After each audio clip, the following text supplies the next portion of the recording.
আজকের বার্থডে কেকের ডিজাইনটা পুরোটাই আমি তোমাদের সাথে শেয়ার করব। তো ভিডিওটাকে স্কিপ না করে দেখতে থাকো। আজকের কেকটার মধ্যে কিন্তু অনেকগুলো ছোট ছোট ফ্লাওয়ার আমি ইউজ করেছি, আর এই ফ্লাওয়ারগুলো কিন্তু দেখতে খুবই ভালো লাগে। তোমরা চাইলে কালারগুলো চেঞ্জ করে ফ্লাওয়ারগুলো বানিয়ে নিতে পারো, কিন্তু আজকের কেকের ডিজাইনটা আশা করি তোমাদের কাছে অনেকটাই ভালো লাগবে। হ্যালো ফ্রেন্ডস, আশা করি তোমরা সবাই খুব ভালো আছো, আমি অনেকটাই ভালো আছি। তোমাদের সবাইকে জানাই অনেক অনেক স্বাগত। নতুন আরও একটা দিনে নতুন আরও একটা কেকের ভিডিও নিয়ে চলে এলাম আমি পিঙ্কি কেক এন্ড কিচেন থেকে। তো আমি প্রথমে কিন্তু কেকের মধ্যে ভালো করে সোক করে নিচ্ছি সুগার সিরাপের সাহায্যে। স্পঞ্জটাকে আমি 3টা ভাগে ভাগ করে নিয়েছি, লেয়ার বাই লেয়ার আমি ভালো করে সুগার সিরাপ দিয়ে সোক করে নিচ্ছি। তারপরে কিন্তু ক্রিমটা লাগিয়ে দিয়েছি, আর সাইড দিয়েও আমি ক্রিমটা ভালো করে লাগিয়ে তারপর সুগার সিরাপ দিয়ে সোক করছি। তা না হলে কিন্তু কেকটা খারাপ হয়ে যাওয়ার চান্সটা অনেকটাই বেশি থাকে। এখন আমি দেখো ক্রিমের সাহায্যে কিন্তু ভালো করে ক্রাম কোট করে নিচ্ছি, তা না হলে কিন্তু কেকের ক্রামসগুলো ক্রিমের সাথে চলে আসবে, আর ফিনিশিংয়ের সময় ডিজাইনটা দেখতে একদমই ভালো লাগবে না, ফিনিশিংটাও একদম ভালো আসবে না। তো এখন আমি কিছুক্ষণের জন্য ফ্রিজে রেখে দিয়েছিলাম সেট হয়ে যাওয়ার জন্য, কারণ যখন আমরা সুগার সিরাপ দিয়ে সোক করি তখন কিন্তু কেকটা অনেকটাই নরম থাকে। ইমার্জেন্সি হলে তো কিছু করার থাকে না, সাথে সাথেই আমাদের ফিনিশিংটা দিতে হয়। কিন্তু যদি হাতে সময় থাকে তো অবশ্যই আমি বলবো যে ফ্রিজে কিছুক্ষণের জন্য সেট হওয়ার জন্য রেখে দিলে অনেকটাই ভালো হয়।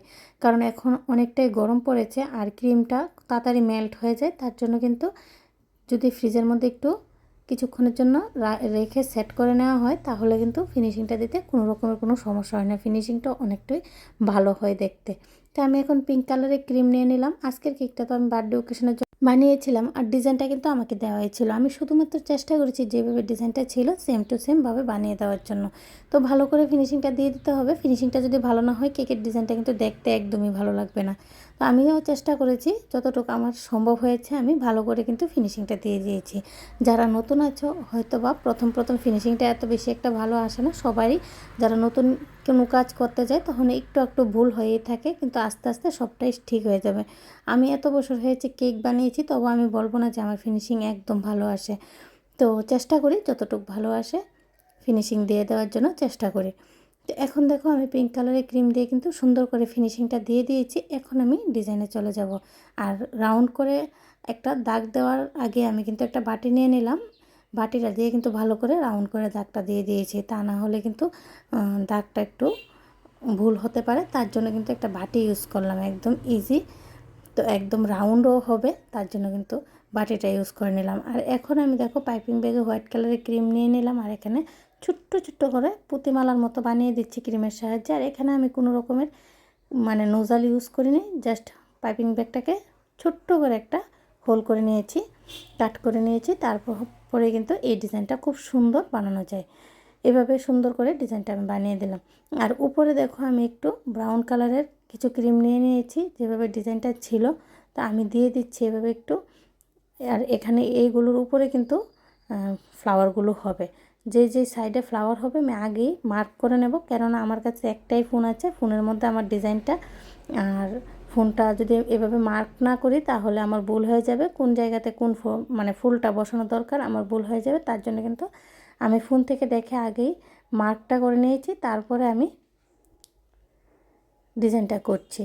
কারণ ভিডিও তো আমার এই ফোনটা দিয়েই করতে হয়, তাহলে ডিজাইনটা আমি কোথা থেকে দেখব।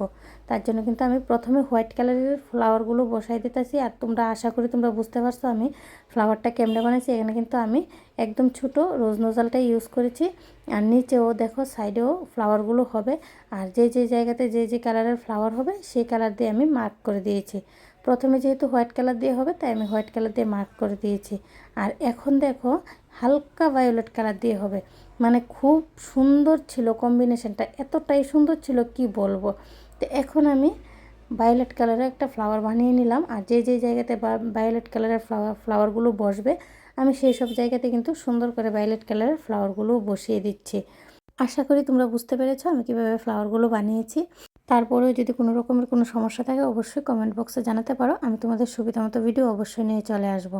আর আমার কেক বানানো যদি তোমাদের থেকে ভালো লাগে আর নেক্সট টাইম এভাবে আমার কেকের ভিডিওগুলো তোমরা দেখতে চাও তাহলে অবশ্যই চ্যানেলটাকে সাবস্ক্রাইব করে পাশে থাকা বেল আইকনে ক্লিক করে দেবে, তাহলে যখনই আমি কেকের ভিডিওগুলো আপলোড করব সর্বপ্রথম তোমাদের কাছে এসে পৌঁছাবে। তো এখন দেখো আমি কিন্তু কিছু গোল্ডেন কালারের সুগার বল নিয়ে নিয়েছি, আর একদম মিডলে ফ্লাওয়ারটার মিডলে আমি সবগুলো সুগার বল কিন্তু সুন্দর করে বসিয়ে দিচ্ছি। একদম প্রত্যেকটা ফ্লাওয়ারের মিডলে কিন্তু আমি বসিয়ে দেবো।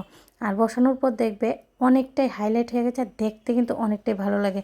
সুগার বল ইউজ করলে এমনিতে আমার কেকের ডিজাইনগুলো অনেকটাই ভালো লাগে, আমার তো খুব ভালো লাগে সুগার বল ইউজ করতে।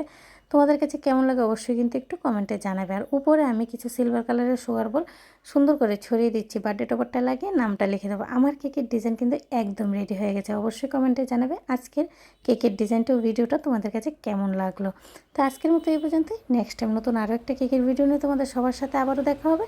সবাই খুব ভালো থেকো, সুস্থ থেকো, আর অনেক অনেক আনন্দ থেকো। তোমাদের সবাইকে জানাই অসংখ্য অসংখ্য ধন্যবাদ। রাধে রাধে ফ্রেন্ডস।